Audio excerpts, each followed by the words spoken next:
Oi, meu nome é Mariana Caldeira e hoje nós vamos falar do modelo de negócios Canvas. Vou mostrar para vocês como fazer o correto preenchimento dele para tirar a ideia, né, do pensamento e trazê-la para a vida real e você começar a empreender de verdade. Bem-vindo ao meu canal, Caldeira e Caldeira Assessoria e Soluções Contábeis. Se você gostar, curte e compartilha, se não também não tem problema. É isso aí, seja bem-vindo. Então, hoje a gente vai tratar do Business Model Canvas, ou modelo de negócios com Canvas, que é uma metodologia de Alexander Osterwalder, nome complexo. Mas vamos lá, o Canvas ele é um mapa estratégico, né? É uma ferramenta que permite você visualmente descrever, projetar e desafiar o seu modelo de negócios. Desafiar por quê? Porque depois que você traz essa ideia de negócio para o papel, você tem que levar ela ainda para o mercado para você validar esses negócios, esse seu negócio, essa sua ideia. Né? Ele possui o foco em valor, então é você criar o valor, é um produto que cria valor e entrega valor para o seu cliente. E o Canvas ele é diferente do Canva, né? Aquele Canva do design, é outra coisa. Né? O Canva sem S, ele é aquela ferramenta, plataforma de criar designer e figuras e apresentações e por aí vai. E a gente tem o Canvas, que é esse template para você trazer a sua ideia, tirar a sua ideia do mundo imaginário e trazê-la para o papel. Por que a gente usa o Canvas, né, necessariamente? O Canvas ele permite que você tenha um pensamento visual. A partir do momento que você tira a sua ideia, né, desse mundo imaginário e coloca essa sua ideia no papel, ele possui um template específico que permite você visualizar o todo da sua empresa, o todo da sua ideia. Então, ele te permite também uma compreensão imediata do que você pretende como negócio, tá?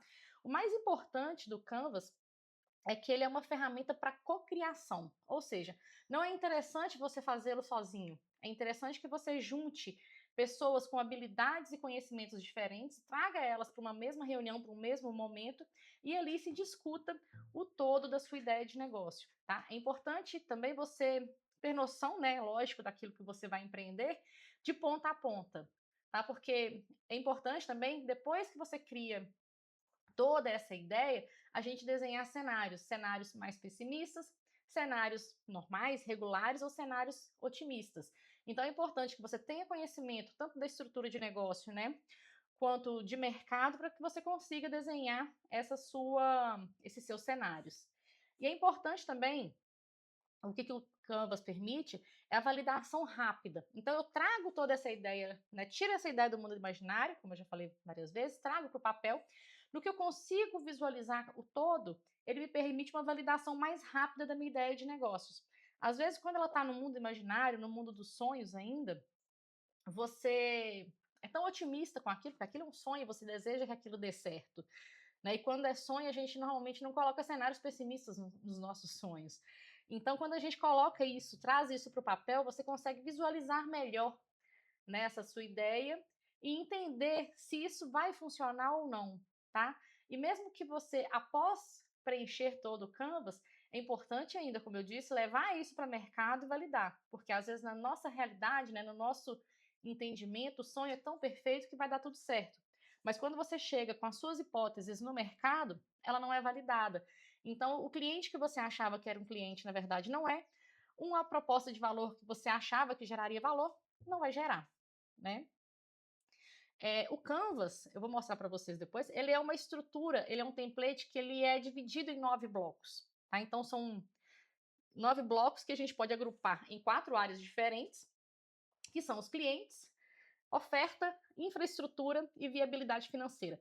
Então, você pode agrupar esses 9 blocos em 4. Então, os 9 blocos são a segmentação de clientes, a proposta de valor, que é aquilo que você oferece, os canais, de que forma que aquela proposta de valor chega até o seu cliente, de que forma que você vai entregar valor para o seu cliente, relacionamento, de que forma a sua empresa se relaciona com o cliente, de que forma que ela atrai clientes e de que forma que ela mantém o cliente, que ela retém o cliente. Uma dica importante é o seguinte: quando você está tratando desse relacionamento com clientes, a aquisição de clientes normalmente ela é muito mais cara do que a manutenção desse cliente. Então é importante que após você conseguir conquistar esse cliente, mantenha ele na sua base de dados. A não ser que ele seja um péssimo cliente, aí ele é horrível, né? Então a gente manda ele embora. A gente também pode demitir clientes. Mas é importante você ter uma estrutura de relacionamento com o cliente, de manutenção, de retenção desse cliente. Então, a gente tem, né, o cliente, proposta de valor, os canais de comunicação e esse relacionamento. De que forma que esse grupo, esse agrupamento, meu produto chega ao meu cliente e de que forma que isso traz retorno para minha empresa. Pode acontecer muitas vezes não, algumas vezes, em empresas disruptivas e de alta tecnologia, que que a receita dela no longo prazo não é suficiente para para cobrir os custos, tá? Não necessariamente que ela vai quebrar, mas ela possui um prazo ali de prejuízo que ela vai trabalhar com prejuízo, tá? Então ela tem ferramentas de financiamento que chamam, por exemplo, a alavancagem financeira, que a gente estuda mais na frente, eu mostro para vocês, outro momento, né, que ela consegue trabalhar por um período grande em prejuízo, tá? Mas é uma empresa do tipo de alto risco que, se ela der certo, também vai ter um alto retorno do investimento que foi feito ali naquele negócio, ok? Mas então, ou seja, existe empresa que vai operar com receita baixa ou com prejuízo, né? Mas não são todas as empresas que suportam isso e que têm uma estrutura de capital para suportar isso no longo prazo. Então, se a empresa não tem, né, de modo geral, regra geral, se a empresa não tem receita, não tem empresa, ok?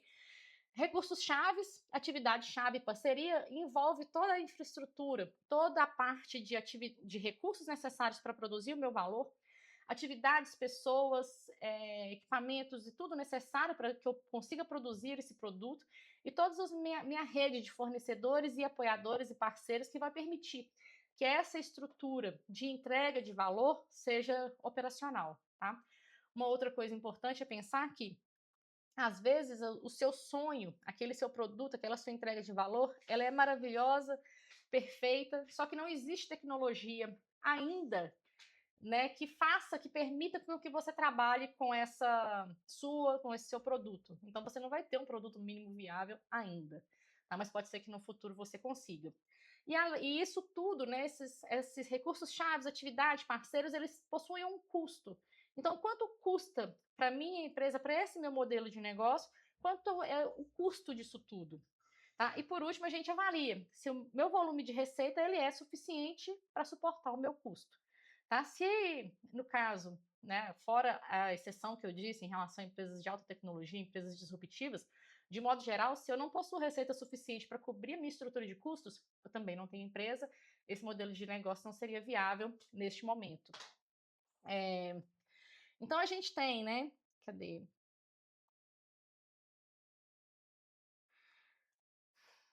Então, uma forma agora da gente começar esse preenchimento, como eu disse, a gente começa pela segmentação de mercado, que é definir para quem são os nossos clientes, para quem que eu estou criando valor. Resolvo a minha proposta de valor depois disso. Então, eu tenho meu cliente, eu tenho a minha proposta de valor, que é o meu produto mínimo viável, o que eu vou entregar para esse cliente. Os canais, que é a forma como o meu produto chega até o meu cliente, né? Como eu disse também, esse relacionamento inverso, né? Então, de que forma que eu vou atrair e reter o meu cliente, de que forma que essa estrutura cria receita para mim.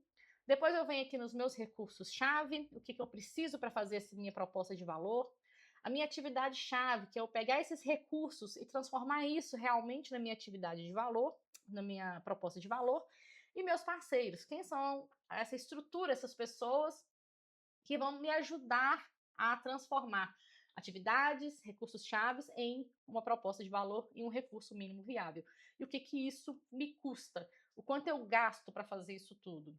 Tá? Então, é seguir essa ordem e garantir o foco. As dicas de ouro são manter a simplicidade, ou seja, na hora do preenchimento você manter frases curtas e objetivas, avaliar também a concorrência do mercado, porque às vezes você acha que você é o único, você não tem concorrente, que você está entrando num mar sem peixe ali ainda, vazio, que você vai ser o único, tá? E não se apegar também. Então, o Canvas ele é um modelo dinâmico, que o mais importante é essa alteração, né? Ele é um esboço inicial que você consegue alterar e modificar ele ao longo do tempo. E ele é um instrumento vivo. A partir do momento que você monta, você revisita ele ao longo do tempo. Você não deixa ele ali morrendo sozinho, tá? Então mantenha ele vivo. Eu vou mostrar para vocês agora o modelo certinho. Depois eu vou mostrar a ferramenta do Sebrae, né? Tanto esse template aqui, ele é do Sebrae Minas, ele está disponível na página do Sebrae, e eu vou mostrar para vocês também a ferramenta do Sebrae, no próprio site do Sebrae, que é o Canvas, que lá você consegue fazer diversos Canvas e eles ficam salvos ao longo do tempo, ok? Então o Canvas, ele é isso, ele é um template que ele está distribuído, são 9 blocos, como vocês podem ver, e ele está distribuído em 4 principais grupos, que é a proposta de valor, é o que você vai produzir, o que você vai entregar, tá? Para quem você vai entregar essa proposta de valor, ou seja, o segmento de clientes, a forma como o seu produto chega ao cliente, que é o canal, o seu relacionamento com o cliente, que é como você atrai e retém esse cliente, e de que forma este grupo vai gerar fontes de receita para sua empresa, tá? E aqui do outro lado a gente tem o como, que são os recursos principais, o que é o fundamental, o mínimo necessário para que o seu produto ele exista. Quem é o responsável, né? Quais são as atividades, as pessoas, os maquinários, os equipamentos, tudo necessário para que esses recursos, após as atividades, sejam transformados realmente em produto. E quem são as pessoas, tá? Os principais parceiros que vão te ajudar nessa transformação toda de matéria-prima, atividades, parceiros em uma proposta de valor viável, em um produto mínimo viável. E o que isso tudo representa em relação à estrutura de custos? Lembrando que a sua fonte de receita ela tem que ser superior à sua estrutura de custos. E é muito importante você desenhar cenários, como eu disse, cenários pessimistas, regulares e otimistas, né, num período de tempo X, 1, 2, 3 anos, depende aí da sua estrutura de empresa, né? E nesse período de tempo, o que você prevê de geração de receita e de custos, ok?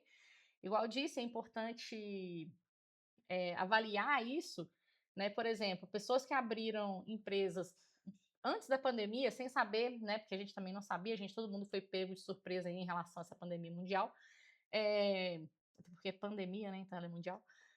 Então, várias pessoas quebraram porque não previram essa pandemia, mas também era difícil de se prever uma pandemia, né? Mas outras pessoas que planejaram cenários pessimistas, com certeza, ou bem próximo assim de uma certeza, conseguiram passar por esse momento de uma forma mais saudável. Não necessariamente que elas não quebraram, tá? Mas você produzir cenários, você gerar cenários, é importante para você prever riscos e entender de que forma que a sua empresa consegue lidar com essas incertezas e com esses cenários muito pessimistas. E cenários otimistas demais também, eles ocorrendo, também é importante você considerá-los, porque um crescimento muito grande de vendas, ele reflete também no crescimento da sua estrutura de custos. Tá? Então, se eu entrego mais produto, eu tenho que produzir mais produto. E isso altera a minha atividade. Tá? Então, é importante você considerar essa variação de cenários e de que forma que a sua empresa lidaria com isso em cada momento diferente. É isso, espero que vocês gostem. Para você que está pensando em empreender, antes de tudo, comece pelo Canvas, comece a modelar o seu negócio e pensar na viabilidade real desse negócio. E é isso, espero sucesso para todos. Obrigada.